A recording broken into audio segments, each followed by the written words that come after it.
Thank you very much, and thank you for that very, very gracious introduction. It's a pleasure to be here. I feel like saying it's a pleasure to serve by being here today. I just want to say what an honor it is, particularly for me. I happen to be a big fan of President Clinton. He called me on the road from Iowa about a month after my book came out to tell me that he was reading it, and then I, in an act of shameless self-promotion, a couple days later emailed his right-hand man back and said, "Do you think you might write a blurb for the paperback?" And that's where that wonderful quote came from.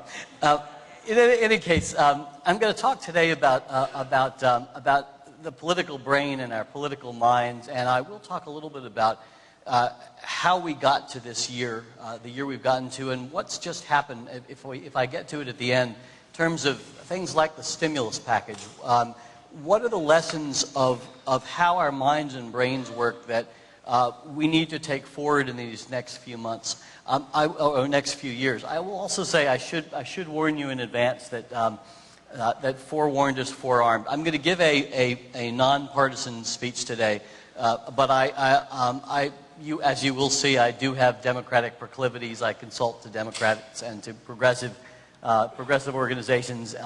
So I just thought I'd tell you that. Although for those of you who are staunch Republicans, you'll probably enjoy this more because I detail so many examples of so many ways that Democrats have lost elections and use words badly, and actually continue to use words badly in a number of cases. And I particularly want to make sure that the message that I'm going to be talking about today, about how it is that we talk to people about the things that matter to us, particularly the values that underlie the things we care about, the policies, the causes, that there is no group of people who needs to get that message more clearly than people who serve, and particularly people who serve people who are usually underserved. Because as soon as you work with vulnerable or underserved or in any way marginalized populations, you are going to see the biggest messaging difficulties you will ever come across.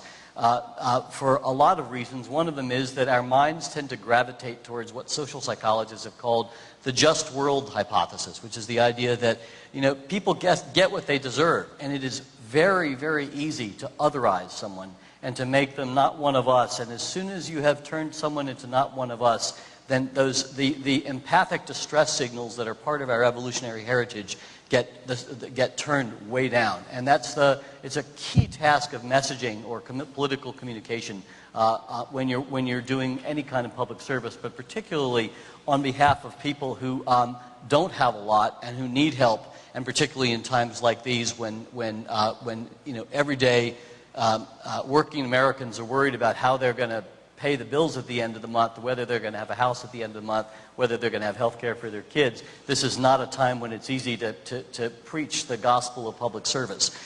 And so I just want to congratulate all of you who have taken that path in your lives, and hopefully to arm you a little better with some ways of thinking about how to talk to people about what it is that you do and why it's important.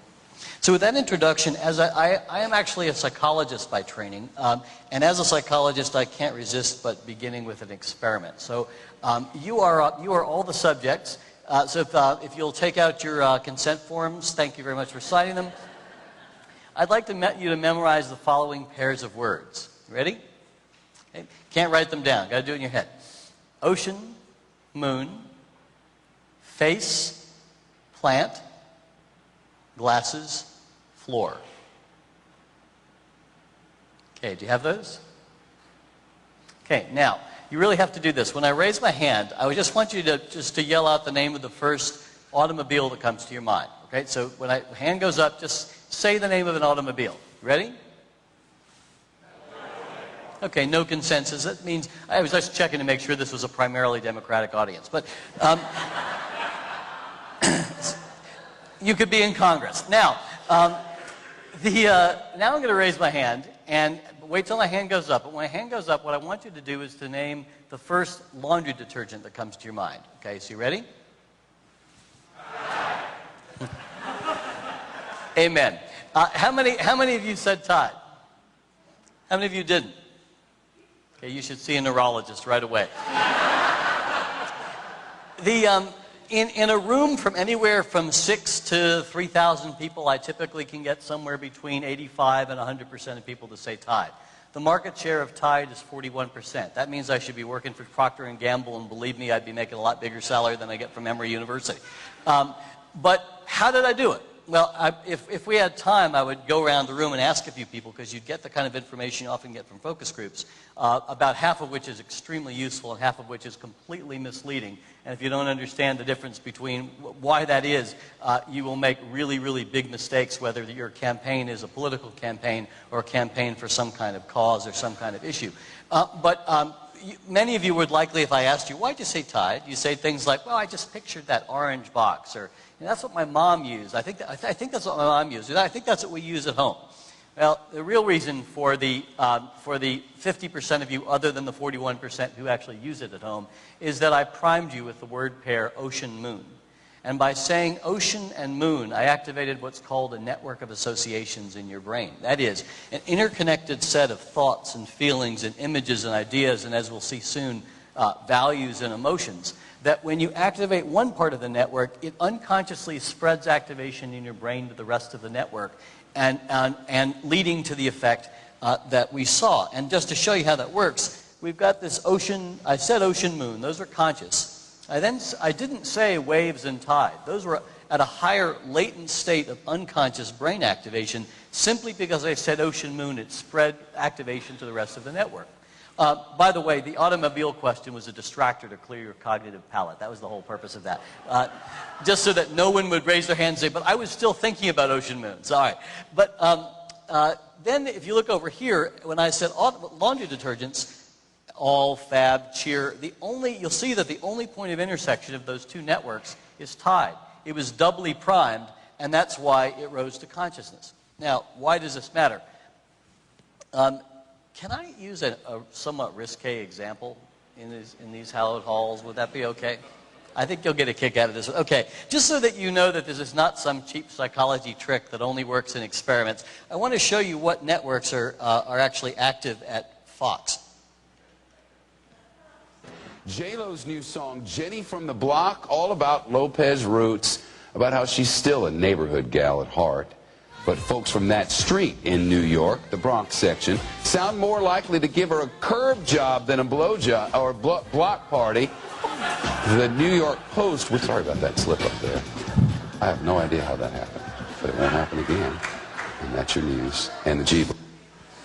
Okay. Now you notice how at the end of that very peculiar Freudian slip, he says, I don't know where that came from, but I promise you that won't happen again. One of those two statements is true, and it's the first one. But I've actually just given you the skills to understand how that happened. And how that happened is this, is that when you're about to speak, and don't think about this if you're ever public speaking, actually should not say that because that'll actually make you more likely to think of it. So don't not think about this the next time you're public speaking. But when you're doing what I'm doing right now, and you're speaking to a group, even though I came from Georgia, so like those of you who are from Arkansas, I actually speak at a pretty rapid rate for someone who comes from Georgia, but that's because I spent 25 years in the Northeast and in Michigan in between before coming back to Atlanta. But even if I were speaking at a slower Southern rate, that would be to which I was more accustomed when I was a child. Even at that pace, I can't possibly know the next word. I can't possibly think out consciously the next word that's coming out of my mouth. It's being processed. I mean, think about it for a second. Listen to how fast I'm talking. None of us can think that quickly, consciously, unless we're manic or we're Robin Williams. So the only way that we generate words is that our brains are actually doing all kinds of unconscious anticipation. So what he's doing when he's trying to come up with the word block party is his brain is actually activating all the high-frequency words of the English language that begin with a BLO that could possibly fit into that slot. But apparently a second network was active that derailed what he intended to say and led to that to his little Freudian slip, which, by the way, you can actually produce those in the lab. You can produce Freudian slips in the lab using just those kind of principles. I won't get into what it could be what the stimulus was that might have led to that particular slip, what that alternative network was. That's more than we really needed to know about Shepard Smith. All that I will say is that couldn't have happened to a nicer guy. So, what does all this have to do with politics? Well, suppose somebody knew how to shape and activate networks and voters. Here we were in a group of people. I suspect you're pretty diverse in a lot of ways.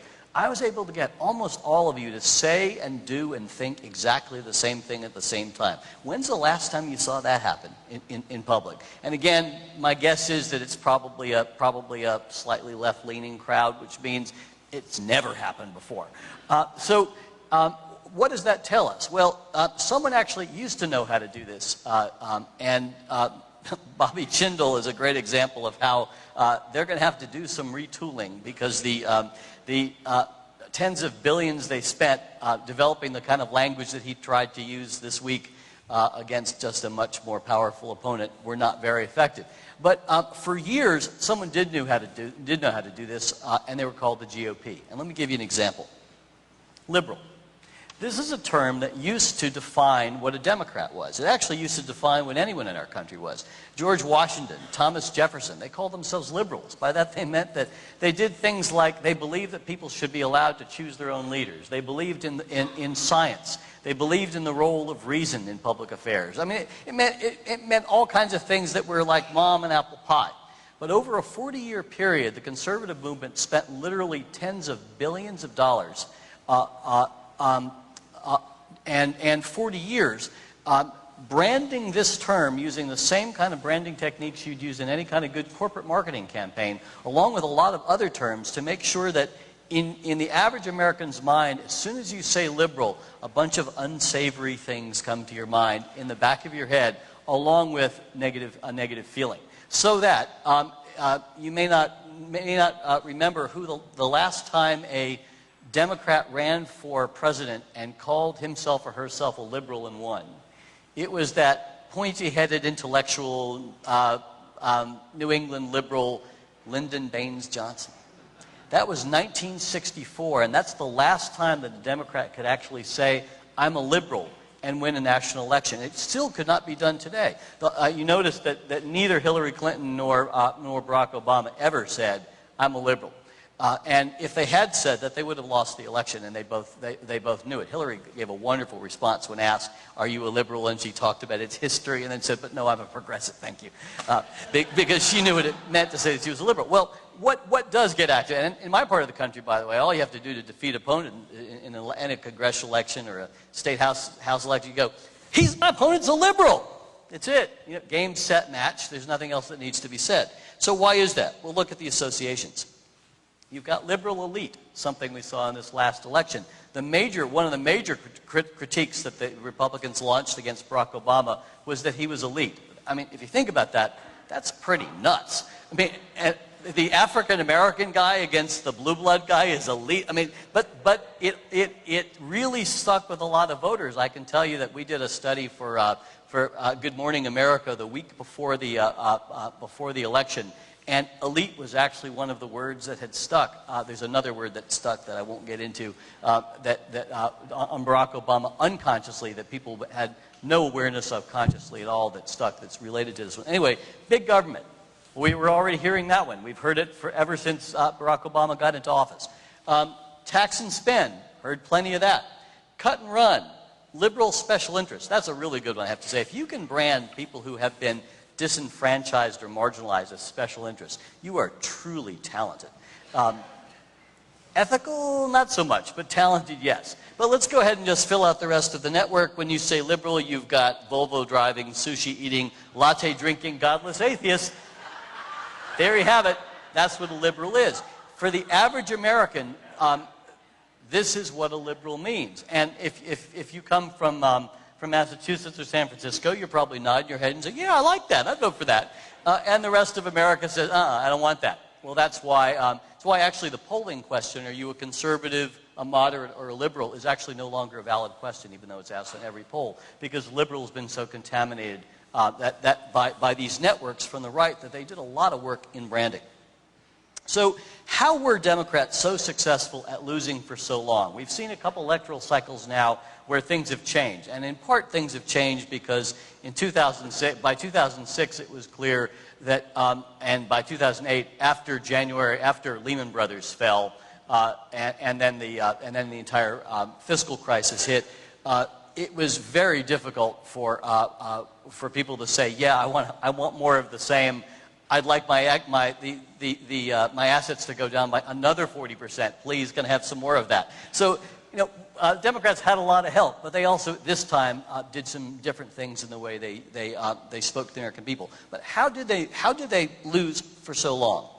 Well, we can all recite the conservative catechism, right? If I say to you, when someone runs for office and says, I'm a conservative, what does that person usually, what do you know that they're going to stand for? They're going to say, well, I was going to say fiscal discipline, but that one's kind of funny now. But we'll put that one aside.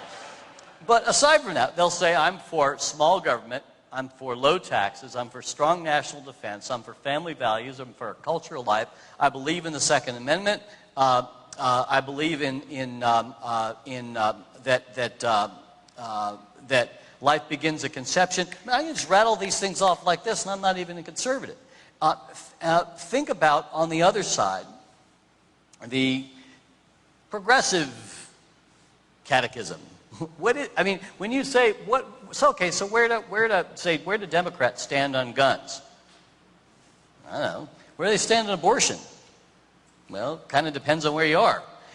Where do they stand? Go down the list of issues. It's very difficult to know what the core principles of Democrats are because they haven't branded them. Whereas conservatives spent years branding what their principles were, Democrats were busy talking about their policies. If you think about evocative phrases from presidents over the last 40 years, Republican presidents have torn down that wall. They've saved the flag. They've protected the institution of marriage. They've waged a relentless war on terror.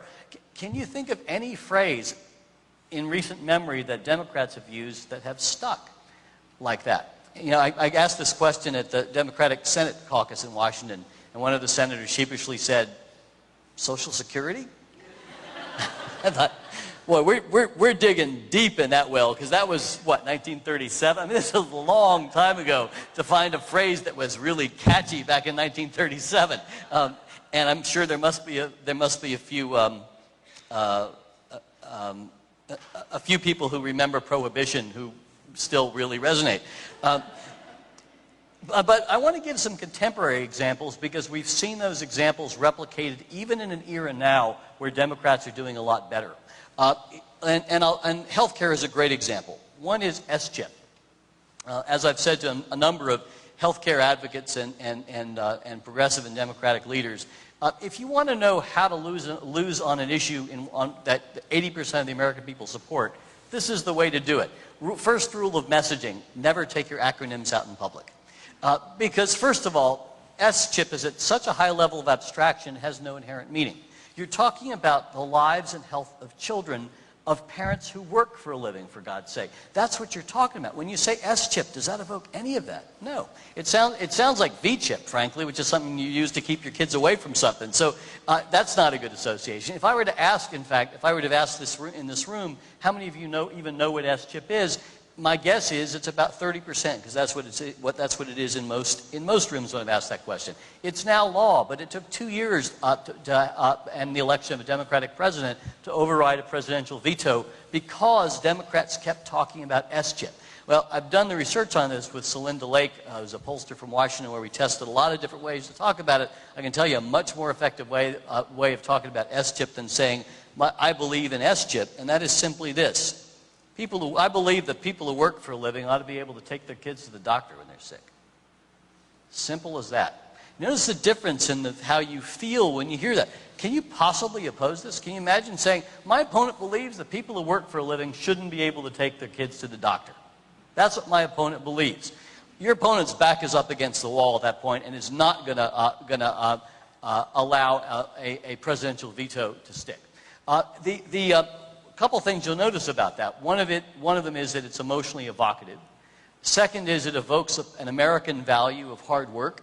And the third thing is that it deactivates the networks that get in the way of any kind of government program that's aimed at helping people who are, in this case, the term we use all the time, which is a terrible term, is the working poor. The reason it's terrible is because it turns us into them.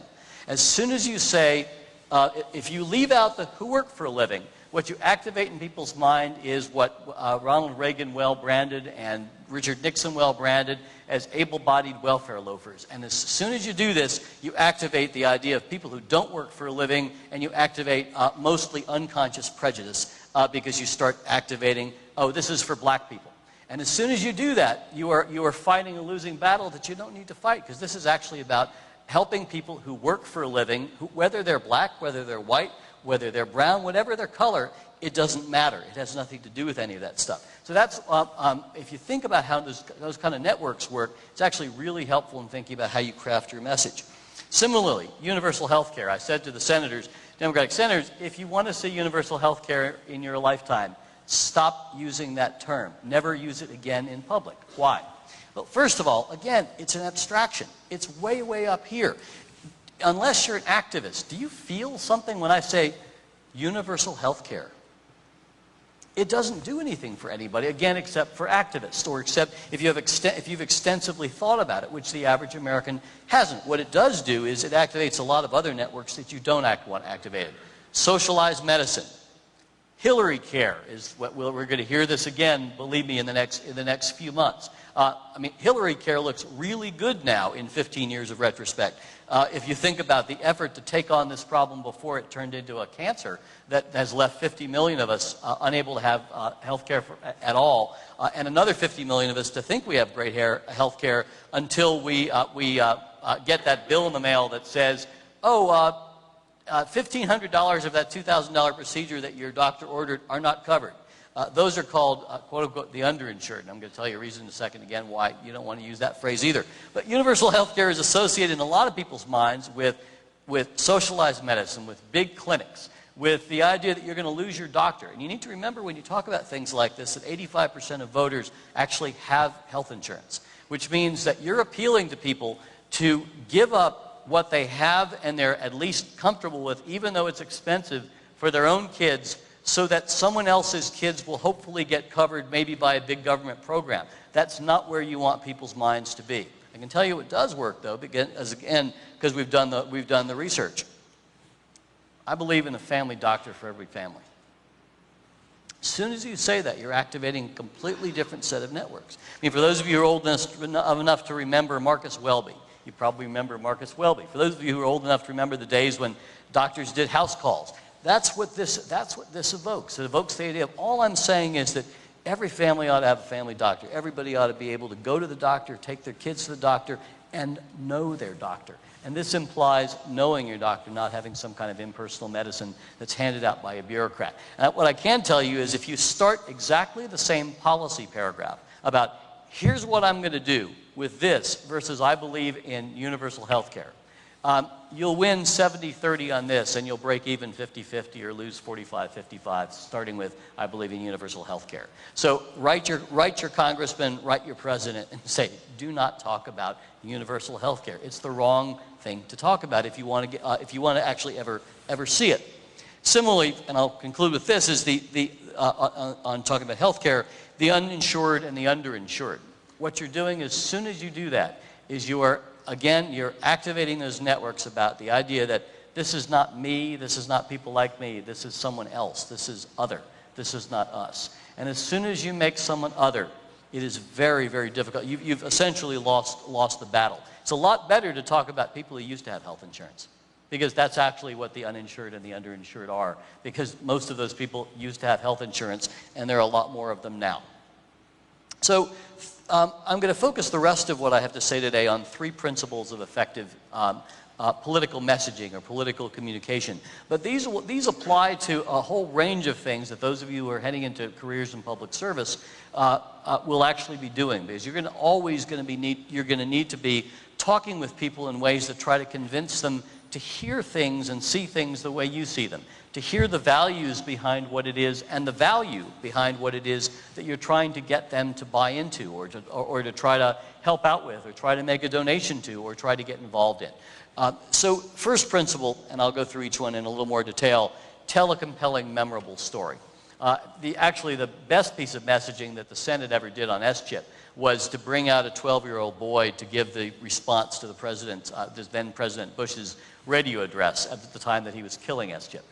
Because it made very, very clear from a 12-year-old standpoint what it was like for him when he no longer could go to the doctor for the treatment of the disease that he had. That's a compelling story. People remember compelling stories. Second, if you don't feel it, don't use it. A message that is emotionally inert is motivationally inert. It will not work. It will not do anything for you. And as you'll see in a moment, what I'm not going to be suggesting is that we dumb down our messages. What I'm going to be suggesting is that we ratchet up their emotional intelligence. Because it's not about speaking to people in ways that assume that they're stupid. It's about speaking to people in ways that assume that they feel things and that it's those emotions that actually motivate them. And I'll show you some data on that in politics in a second. Know what networks you're activating. That's about as key a point as I can make today. And now I'll give a little more detail on each of these. Principle one, tell a coherent, memorable story.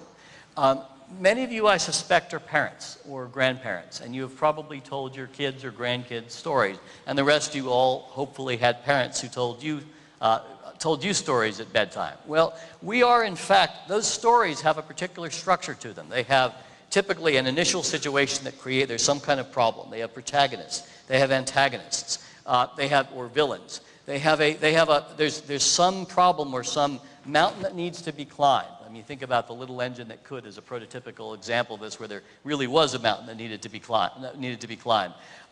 They have some kind of battle between the protagonist and the antagonist, and then there's some kind of resolution at the end, and there's usually a moral to that story. In fact, we are a storytelling species, and our brains evolved to expect a certain kind of story structure, which you see emerge by the time kids are 6 or 8 years of age in every culture on Earth.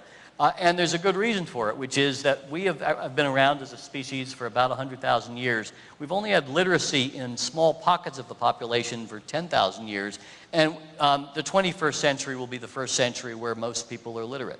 So what does that mean? What that means is the way people have traditionally communicated their knowledge and their values across generations is by telling stories. I can say to those of you who are Democrats, it is hard enough running against well-crafted Republican messages. You don't want to also run against the brain. And that's what Democrats have done for the better part of 40 years. And this last election was really a good example where that didn't happen, at least the second half of the election. But I'll show you a couple of examples where it happened again. Grab bags of facts, policies, and 12-point plans, which is what Democrats tend to use, whereas Republicans tend to speak in terms of principles and phrases that capture the essence of a story, like Ronald Reagan's "government is the problem, not the solution." That was an encapsulation of a whole narrative he told of how government had intruded in our lives and was getting in the way of business. But grab bags of facts and policies and 12-point plans lack emotional resonance. They lack memorability. No one remembers beyond point 3. And for those of you who are in politics or intend to head into politics, one of the things that I've learned from doing online dial tests over this last electoral cycle, where we've watched 10 to 15,000 people respond, moving little dials up and down online saying that they do or don't like something, is that if you get past the number 3 on virtually any sentence of 3 things you're going to do, 3 principles, get past it, people start to just lose it. They do not remember anything beyond 3, whether it's within a sentence or whether it's in a paragraph or whether it's within a campaign. So that's something to bear in mind. But grab bags of facts and policies also lack clear principles. They don't tell us, they don't give you the moral to the story. Your policies should always reflect your values, not the other way around. And it's one of the mistakes the Democrats have made for years, which is to present detailed policy statements, but not to talk about what are the values that underlie those policies. Because most of our arguments in politics are actually not about policies. They're actually about values. They're about, do you believe in your gut that the free market's going to solve the problem of energy and the pollution in our air that's leading both to the American Lung Association tell us that half of all Americans' health is being affected by it, as well as to the changes in our climate that have led to strange weather patterns all over the country. That's the issue, is whether you believe that, whether your value is that we need to protect the earth in some way. And there's all kinds of ways that you could talk about that. You can talk about that in terms of energy self-sufficiency. You can talk about that, about our dangerous reliance on foreign oil. You could talk about our stewardship of the earth. There's so many different ways you can talk about it, but the way not to talk about it is just to give people a bunch of facts and figures and to expect them to say, if you say, well, you know, the temperature of the earth has gone up a point every decade for the last 5 decades. And I remember the first time I heard that, I thought, well, good, it'll be a little warmer in the ocean next April. I mean, that was not terribly moving to me. I'm going to skip over that just for time constraints. But I want to show you what happens when people don't tell a story, and that is that you lose. And I'm going to give, I'm going to have to skip the first example, although it's a really good one. But I'm going to give you the second example, and I hate to do this here, because this is Hillary Clinton's Christmas ad in Iowa that most of you haven't seen because it was only shown in Iowa and in bordering states that have overlapping television areas. But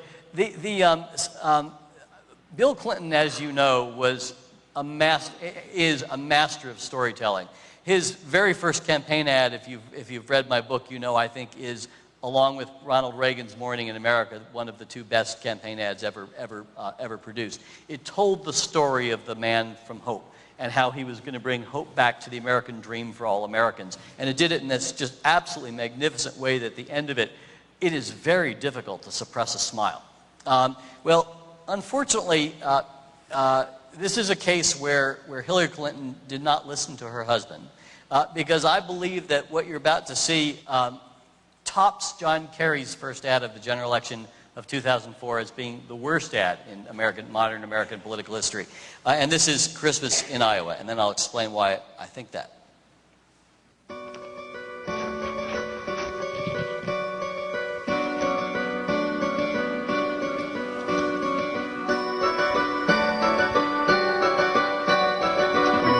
Where did I put universal pre-K? Okay. Ah, there it is.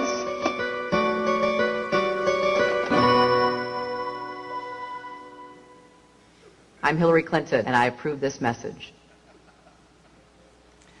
I don't.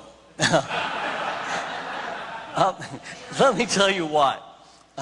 Actually, I should be Shakespeare and say, let me count the ways. But there is virtually nothing good about this ad, other than the music. The music is nice. It's evocative of Christmas time.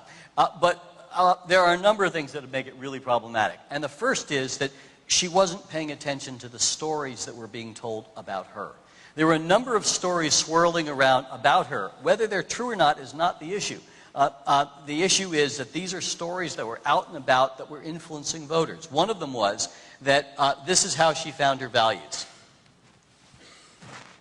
Okay, that she was essentially looking to polls to tell her what her values were. And this looks like she went to Mark Penn and she said, Mark, what are the top 5 issues on people's mind? And he produced a poll, and I guarantee you that's exactly how they produced that ad.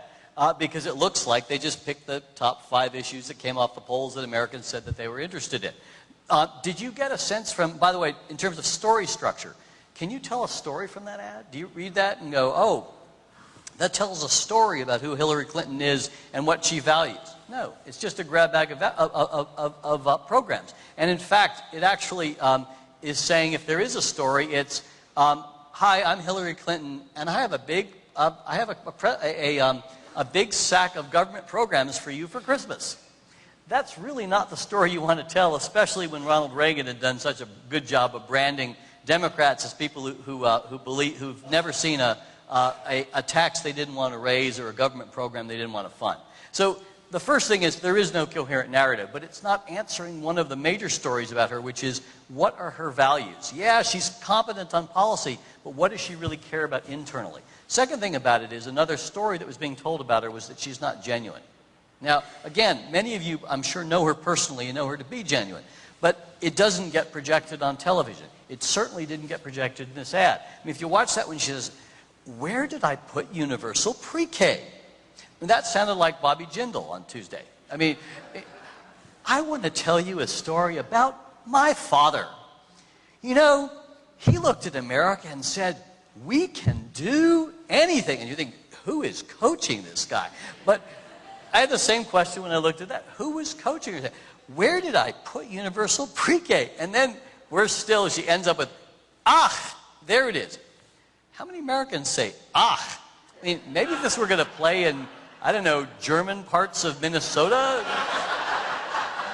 And you know, maybe, you know, Mark Penn's good at slicing and dicing, you know, in terms of market segments. Maybe he knew that in Iowa there was a group of people who were of German extraction who they were appealing to with this vote. With this ad, it didn't fly. And essentially the message that it said is, I'm going to be a politician at Christmas time instead of I'm going to be a person at Christmas time.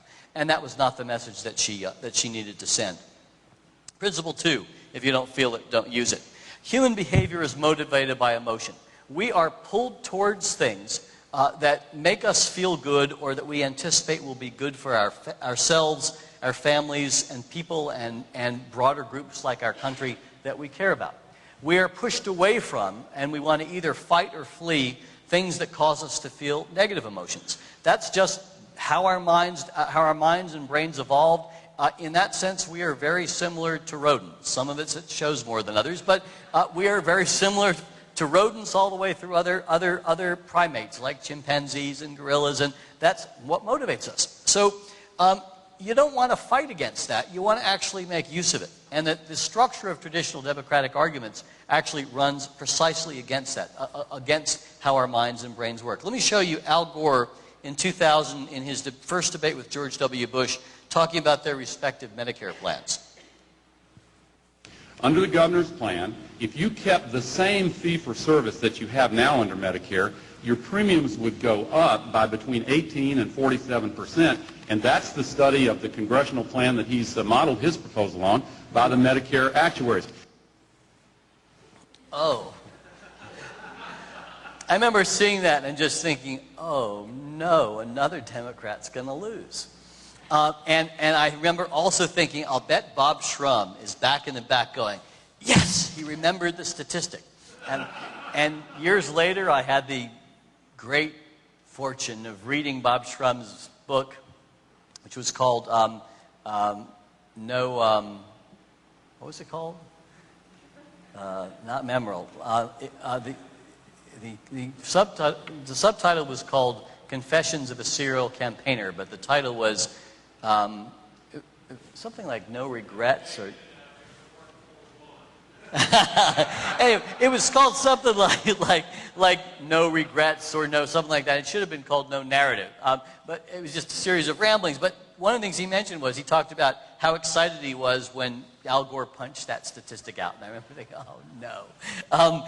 You know, Republicans look at someone's win-loss record if they're a consultant and say, this person loses too much, I'm not using them. Democrats go, wow, what an impressive resume. He's worked for all these people. And they never look at the fact that Trump had lost 8 times in a row. I mean, how many times do you want to give him the mantle again?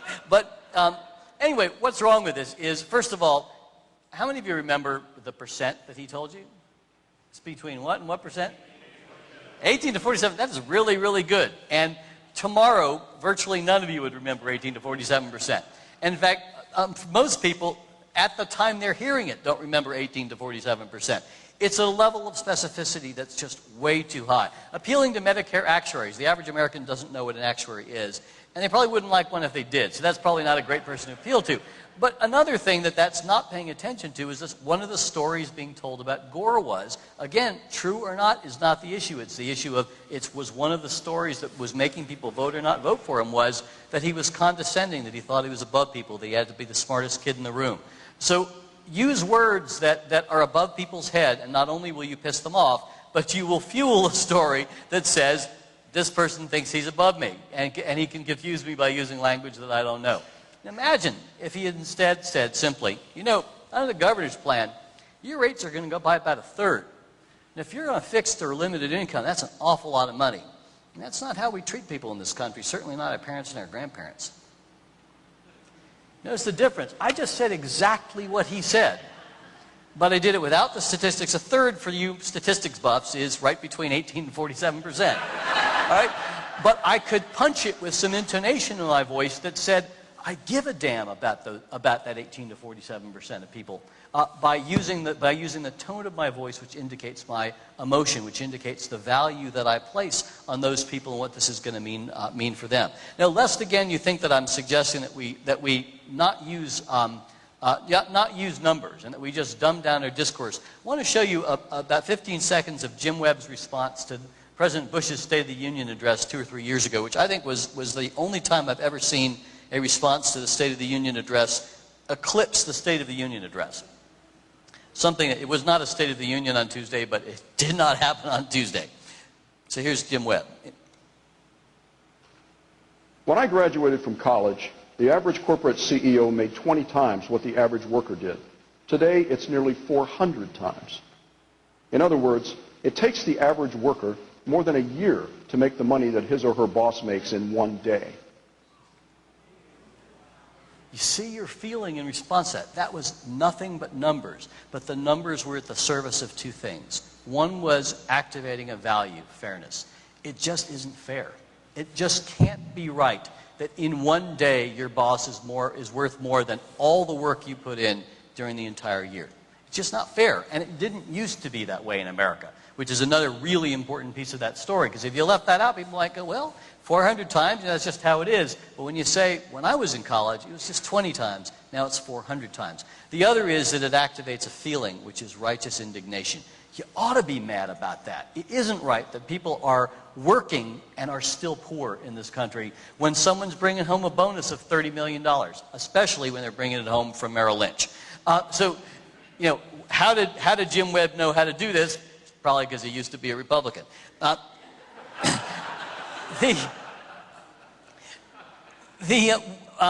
The images, the music, and the hooks to personal experience, especially that you use in messaging, are what generate emotions. I want to actually show you a piece of a television ad that a colleague and I did for a congressional candidate this time, that you'll see is drawing on people this last election. You'll see is drawing on, it's about health care, and it's drawing on people's existing personal experiences with ads they've heard before by the health insurance industry, as well as by their own personal experiences on the phone.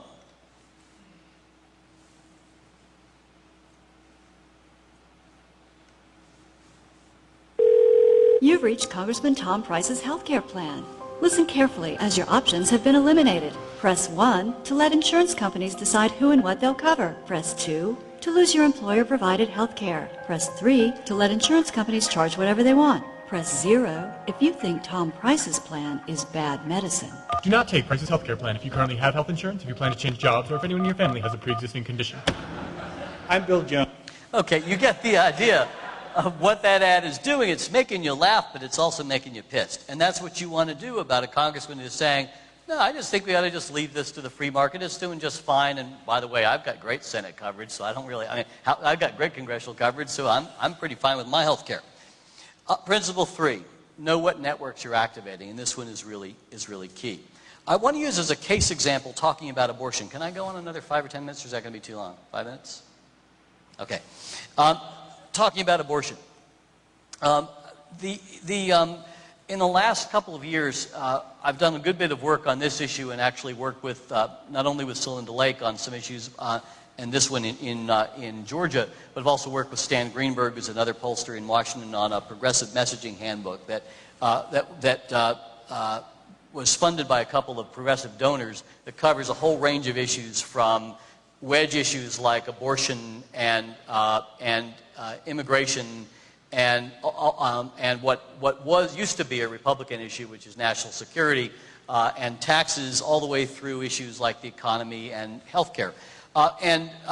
Abortion is an issue that Democrats in many parts of the country run from, and progressives in many parts of the country run from. In my state, for example, the Democratic minority in our state House and Senate rolled over when the Republicans proposed a bill that is now a law that is affecting women now, which is that if you are considering having an abortion, at any stage, 3 weeks, 4 weeks, 5 weeks, 6 weeks into your pregnancy, you are forced by the state government to get an ultrasound to see your fetus. Okay, so that's the law. Well, why did that happen? It happened because Democrats in Georgia believed that there's nothing they could say that could win over the electorate against that law or anything similar. And what I want to ask the question is are Georgians pro-life or pro-choice? And what I'll suggest to you is, actually, that's the wrong question. Because most of us really don't believe that if someone said to me, I'm a clinical psychologist by training, if I had a patient who said to me, I'm 9 months pregnant and I've decided, this just isn't a convenient time. Would I be comfortable with that morally or frankly as her clinician? No, I'd say, I think she has more serious psychopathology than I thought before. Let's figure out what this is about. But no, I don't think any of us would be comfortable with that. I sometimes like to jar Democratic audiences by saying, I'd venture to say that there isn't a person in this room who's pro-choice. They'll look at me like this, and then I'll give them that example. Well, no one's pro-choice in that circumstance because it's crazy. I mean, that baby is as viable as you get, and whether it's 9 months or 9 months and a day when the baby came out, it doesn't make a difference. But the reality is, most Republicans are actually for stem cell research, embryonic stem cell research. And it's because most of us unconsciously have a graded conception of when life begins. That is, it's like, when does adulthood begin? When do your kids suddenly become adults? On their 18th birthday, did you all go, phew, now I feel better, my son will drive the car safely? I doubt it. That's probably not what happened. Most of us have a sense that somewhere in there, this fetus turns into something more and more person-like. We don't know exactly where it is. Well, it turns out that that's actually what the average Georgian thinks. And if you craft messages that get at what the average person thinks and feel, you can actually win on a message, as you'll see with this one, that is slightly to the left of Roe v. Wade. And let me show you it. Here's a message that we tested against. We tested this against, in Georgia, against a strong pro-life, well-branded position that said, I believe that life begins at conception. It's God's creation. We have no right to tamper with it, etc. And here it is. I'm not pro-life. I'm not pro-choice. I'm pro-common sense. No one truly knows what's in the mind of God, and the government shouldn't be telling a man and a woman when they should and shouldn't have kids based on somebody else's interpretation of Scripture. But people shouldn't be using abortion as birth control. They shouldn't be able to get late-term abortions except when the mother's health or life is in danger. That position is slightly to the left of Roe v. Wade because it actually doesn't specify anything about trimesters. By the way, for those of you who are interested in this issue, the language of trimesters is not helpful if you're doing messaging from a progressive side on abortion. Now, what percent of Georgians do you think would prefer this candidate B to a conservative pro-life candidate A? Here are the data. 70 to 24 preferred this message, and let me tell you some of the reasons why. First of all, you're indicating from the very beginning that you're open. Second, you're indicating from the very beginning that you're a person of faith and that you don't take your faith lightly. So when you say, no one truly knows what's in the mind of God, you are implicitly saying, first of all, I believe in God. And second, you're saying, there's that sin called pride. And I'm not so sure that any of us really knows exactly when life begins.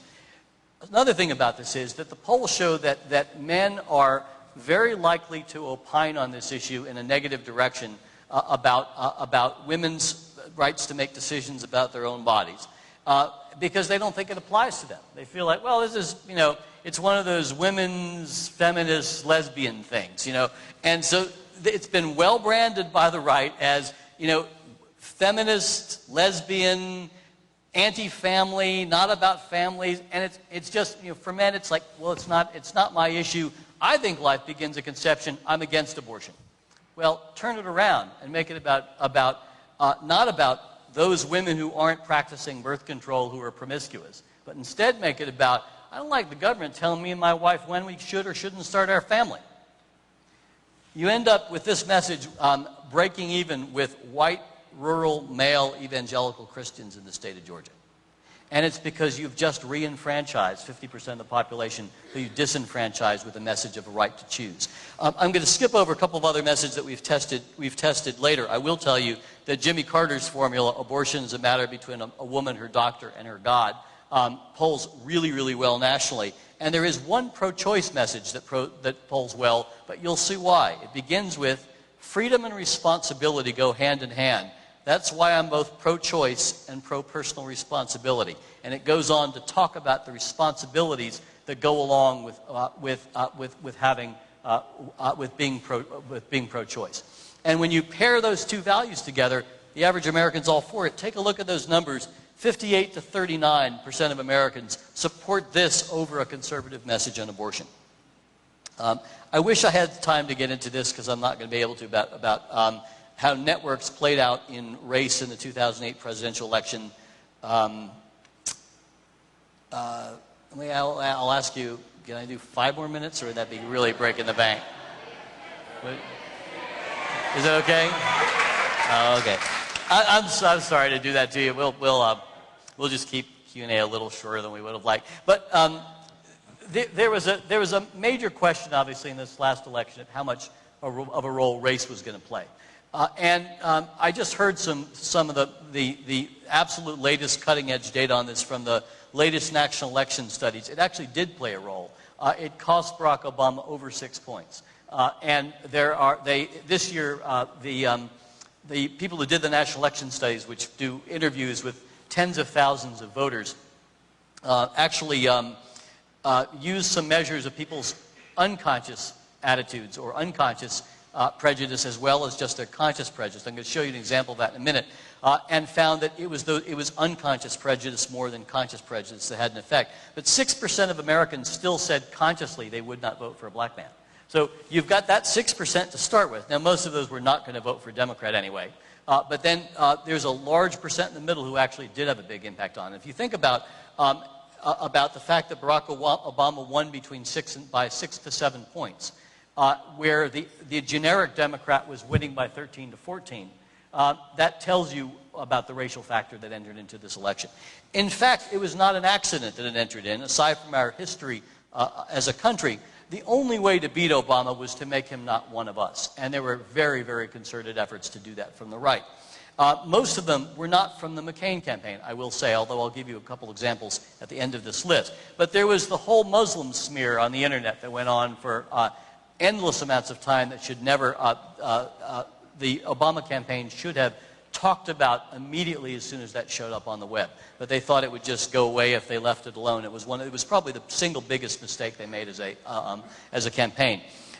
We had Ann Coulter calling Obama B. Hussein Obama. Imagine if the first time she did that, if he had come on and said, you know, Ann Coulter's taken to calling me B. Hussein Obama. I'd just like to say to Ms. Coulter, wherever you are, my name is Barack Obama. And in this country, we treat other people with dignity and respect, including calling them by their given name. I call you Ann Coulter. I don't call you by some other name. And I expect you to call me Barack Obama. And in a year, you'll call me Mr. President. Now, imagine if he had done that. You would not have seen windbags calling him B. Hussein Obama for the next several months, because they couldn't have done it. Those are the kind of things that Bill Clinton knew intuitively you smack down the second they happen. And one thing that Bill Clinton understood really, really well in his war room was you do not let an hour go by between the time you hear an attack, the time you formulate a response, and the time you're on the air with that response. So there's no news cycle where you just hear the attack. But there was the claim that he didn't believe in the Pledge of Allegiance, that Fox News described that touching moment where he and Michelle did the fist bump as maybe it was a terrorist fist bump. They described Barack Obama as Michelle's baby mama on the bottom of the screen. Can you imagine doing that with you certainly wouldn't do it with a white candidate, would you? Why'd they do it? Michelle's baby mama. The National Review asked to see his birth certificate, something that Senator Shelby has just revived again. John McCain's first ad of the general election was called The American President. And it ends with a line, John McCain, the American president Americans have been waiting for. Why you have that extra American in there? Isn't that redundant? And what other kind of president is there? Well, in fact, think about those networks that I described at the beginning and how you activate them outside of awareness. There's only three other possibilities. He's either about Barack Obama, he's un-American, he's anti-American, or he's African-American. And that's precisely what that extra American was designed to activate outside of your awareness, but you'd never know it, and it gives him plausible deniability, so that if anyone tried to call him on it, he could say, you're playing the race card from the bottom of the deck, which is what they actually tried using, which, by the way, is a phrase that was used by O.J.'s lawyer, so the attempt was to connect it with O.J. His main campaign theme was country first. Well, you know, in advertising, one of the questions you always ask, the two questions is, what is good about our product, and the other is, how do we differentiate it from the other product? What's the differentiation here? What's he trying to say? Who's Obama going to put first? Somebody else? Maybe black people? We don't know, but it's certainly not Americans, and it's certainly not his country. And this is the kind of stuff that has a huge implicit or unconscious effect. I was actually brought on with some other people to try to develop some responses to these kind of racial stealth attacks. And the key to them is distinguishing between the kind of conscious prejudice that actually most people do not have anymore in this country. In 1945, when white voters were asked, do you believe that a qualified black man should have the same chance at a job as a qualified black man should have the same chance at a job as a qualified white man? Less than 50% said yes. By 1972, when Richard Nixon was elected with his Southern strategy, 92% said yes. 97% said yes. So that's how much conscious change has occurred. And people aren't lying. I mean, if you say to the average person, do you believe in discrimination? They say, hell no. You say, are you willing to vote for someone if they're qualified, if they're black? They say, absolutely. But that's one kind of prejudice. And that kind has diminished dramatically in the last 40 years. But there is another kind, which is unconscious, which is that gut-level feeling of unease that you were hearing from union organizers from their white male workers 3 weeks before the election, where they just say, you know, yeah, I know he's good for workers and he stands for us, but something about him, I just don't know what it is. I just don't feel comfortable with him. And that was the target group who we were trying to develop a couple of ads to influence. There are two approaches to doing that, two ways to reduce that kind of unconscious prejudice. One is to activate voters' conscious values, because their conscious values are our conscious values are our better angels on race. And the other is to go straight for those unconscious concerns, voice them, and address them.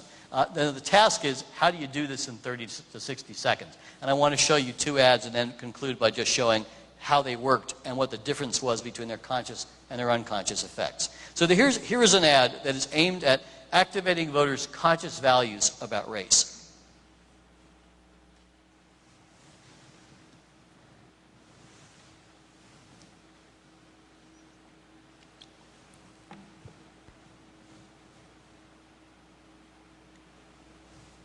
The very little engine looked up and saw the tears in the doll's eyes, and she thought of the good little boys and girls on the other side of the mountain who would not have any toys or good food unless she helped.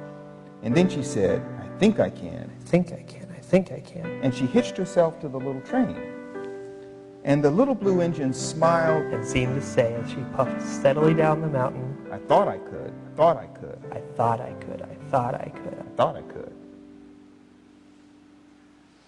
Okay, the point of that ad is very clear, and I'll show you in a second how well it tested. You may not have noticed, but Amazing Grace was playing lightly in the background, which was not an accident. Yeah, this is the kind of thing that is all background, but actually is doing all kinds of priming in the background. But the point of that message is clear. You know, we're really all the same, and it's not an accident, by the way, that we chose fathers reading to their children in this particular ad. I will tell you in advance, because there will be a powerful but very sad punchline. We did a second version of this ad that has the same amount of time with a white family, but there are two black families. And there's actually this wonderfully touching moment at the end where the second black dad kisses his daughter on the head and says, "Good night, sweetheart." And it's really, really quite moving. So we did two versions of each of these ads. I'm going to show you the female version of the second ad, which is aimed at going, and our target audience was people who were undecided 3 weeks before the election, not college educated, had not finished college from the 16 battleground states, and who who were swing voters. Okay, so that was the target audience. And this ad instead is aimed at addressing directly what it is that people are feeling, but trying to give them, particularly this demographic, but trying to give them an alternative way of thinking and feeling about it and resolving it. A lot of people aren't quite sure about Barack Obama. He seems steady. He talks about things that matter to me, the price of gas and groceries, and health care we can count on. But then sometimes I get that feeling, uneasy, not really sure who he is. Does he really love his country? Maybe if he gets elected, he's going to put the interests of black people above the interests of the rest of us. I was talking with my mom about it. She and Dad had the same questions about President Kennedy before he was elected. They had that same feeling, uneasy. Maybe he'd put his Catholic faith before his country. I'm not prejudiced. I just want to know that he shares my values and cares about people like me. And I think he does. I think he loves his 2 little girls just like I love mine. I think he loves our country just like I do. It hasn't been easy for me, but I'm going to give him a chance. I'm an American, and so is he. Okay, we had some funders who were very scared about that one because it actually said things out loud. And the worry was, well, isn't that just going to make people think them? Well, the reality is, consciously or unconsciously, they're thinking them anyway.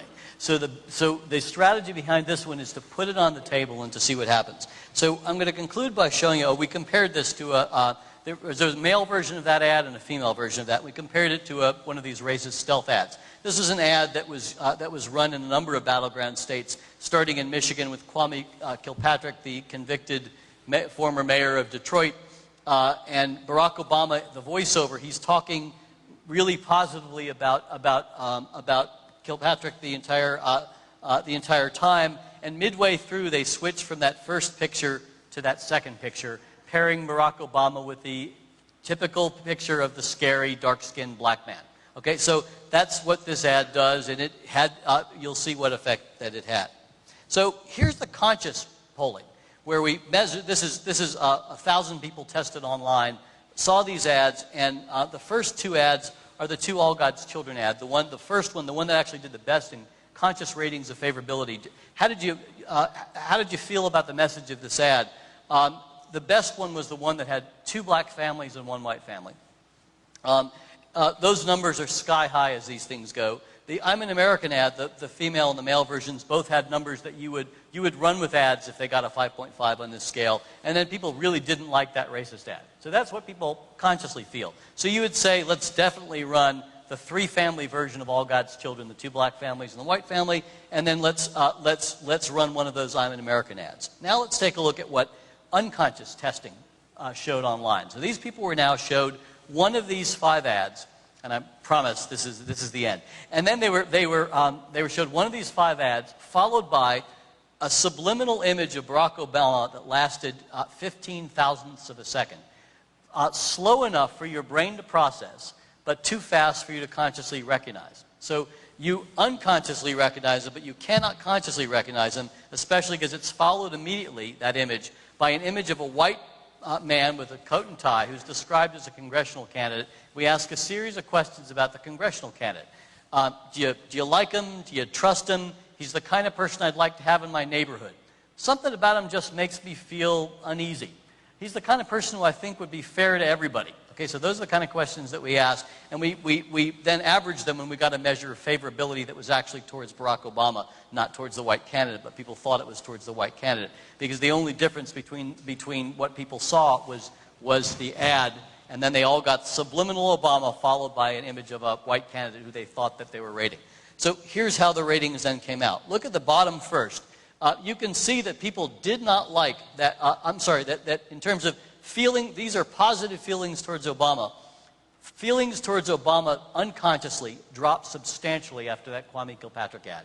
That is on that metric that I'm showing you, the magnitude of that effect is the magnitude of the effect of if you wanted to know how well your child would read in 4th grade if you didn't send them to 3rd grade. That's how strong that 30-second ad linking Barack Obama to a black-skinned, felon. That's how powerful that ad was unconsciously, even though people said they hated the ad. All right? If you look at the I'm an American ad, the female version that I showed you, that's the effect of your kid going to school for 3 years when other kids didn't go to school.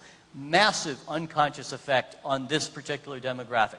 And if you look at the two versions of All God's Children, what you see is that the two-family version that I showed you did quite well in moving people's unconscious feelings more positively towards Barack Obama. The three-family version moved them slightly negatively towards Barack Obama. And the only reason, I think, is because the second family was a dark-skinned black family. And what that tells you is where we still have to go as a country in terms of skin color and whether or not we've moved into a post-racial society. So finally, I'll skip over implications for governing. If you have questions about that, I'd be happy to answer them. Conclusions. One, a campaign is not, as we've heard so many times, but only from Democrats, a debate on the issues. The economy, according to exit polls, was the deciding issue in the presidential election of 2008.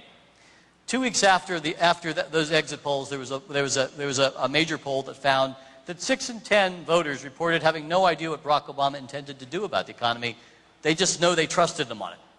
Well, what does that tell us? It tells us it isn't the issue that's doing it. It's something like the amazing steadiness he showed during that stock market crash that was very different from John McCain's response. But it's about gut-level feeling. It is not about their calculations about particular policies. And that has very big implications for how you sell policies like health care going down the road or a stimulus package, where when the president either didn't respond to attacks or tried to sell it on the basis of specifics, it was not effective, but it was very effective when he went on the road and sold Barack Obama.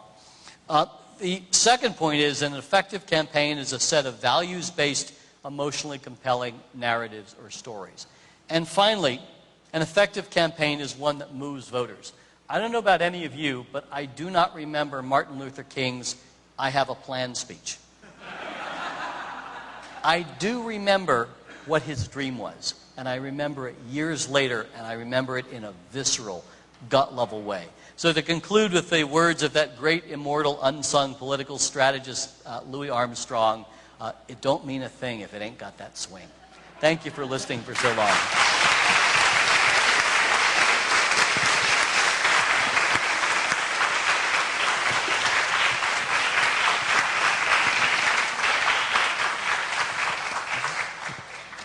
I'm Patrick Kennedy, director of the Speaker Series. I know a lot of you have to get back to work, so we're just going to do 2 really quick questions, and for those that want to do questions later on, we can ask at a book signing.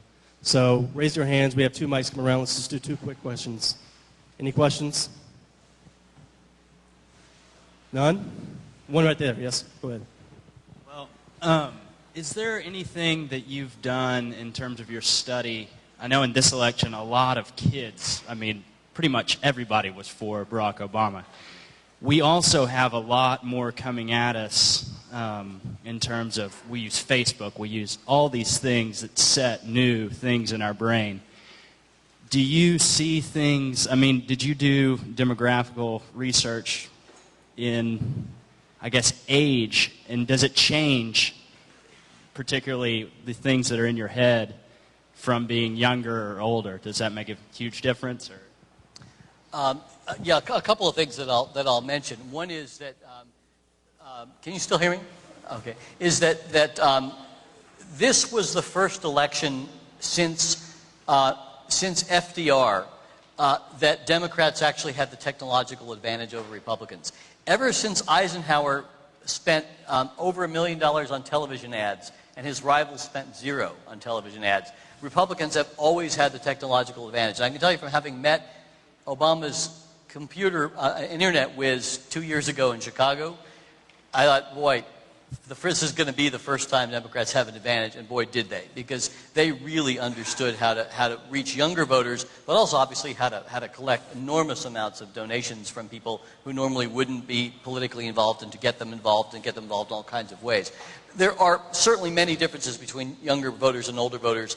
Surprisingly, there's a set of messages that tends to work with everybody, and then there are messages that work better with different demographics, which is not a surprise. The one thing I will mention, though, is that most young voters vote the same way their parents voted, because our political values are an extension of the moral values that we learn at home and that we hear around the dinner table. There is, however, a window from age about 18 to 30 where some people will shift their political orientation. And it's fascinating because that window closes at about age 30, after which most people do not shift from one party to another. But there have been times of major realignment where young people have shifted. One of those was FDR. The second was Ronald Reagan. There was beginnings of a shift with Bill Clinton, but there wasn't time because Al Gore screwed up his campaign 8 years later. This time is another one of those possible times when we could see a big shift in partisan affiliation, particularly if Obama is successful this time and wins another term. So people's minds tend to be malleable politically from 18 to 30, and then they shut down again. And so that's why I have to say it's a good thing for a party to have a very charismatic leader who appeals to young people. One last question right there, ma'am. Wait for the mic.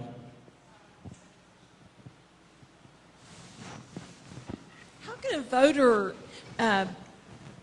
be aware of these things that are going on and make wise choices that are issue-related or value-related, but a little more less like knee-jerky? It's a great question. It doesn't help that the media tend not to cover issues at all. I mean, that's, if you read Al Gore's book on his defensive, his passionate defense of reason, that it's clear that our media don't do what the BBC does, for example. But the biggest thing that actually does help, particularly with the things like those stealth racial campaigns, something that was very different this time than we have ever seen before was the media were actually on top of them. I remember hearing, I don't know how many of you heard it, but David Gergen, after Barack Obama had that wildly successful foreign trip, when the question was, well, could he go outside the United States and command an audience? Not only did he wow our troops in Iraq and Kuwait, but he then went on to wow Europe and brought out that huge group of people in Berlin. The McCain campaign was very, very concerned, and they came back with two ads. One was the celebrity ad, which compared him to Britney Spears and who's the other one? I'm sorry, Paris Hilton, right? How could I forget? And the other one was an ad that was called The One, that compared him to being messianic and saying, and the Red Seas will part, and all this kind of stuff. And David Gergen said something that I thought was absolutely right on target. I subsequently learned from a friend that he was in the middle of reading my book at the time, and so, but I remember hearing it and thinking, wow, I've never heard this by a journalist. He said, when I see those two ads together in response to what Barack Obama just accomplished overseas, the first word that comes to a mind of a person of my generation who grew up in the South is uppity. And he said, the whole point of those ads is to say that he's just uppity and he's too big for his britches.